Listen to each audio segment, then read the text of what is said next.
सरस्वती त्वयं दृष्टा वीणा पुस्तकधारिणी हंसवाहनसमायुक्ता विद्यादानकरी मम प्रथमं भारती नाम द्वितीयं च सरस्वती तृतीयं शारदा देवी चतुर्थं हंसवाहना पंचमं जगति ख्यातं षष्ठं वागीश्वरी तथा कौमारी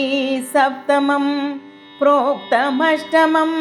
ब्रह्मचारिणी नवमं बुद्धिधात्री च दशमं वरदायिनी एकादशं क्षुद्रघण्टा द्वादशं भुवनेश्वरी ब्राह्मी द्वादशनामानि त्रिसन्ध्यं यः पठेन्नरः सर्वसिद्धिकरी तस्य प्रसन्ना परमेश्वरी सा मे वसतु जिह्वाग्रे ब्रह्मरूप सरस्वती।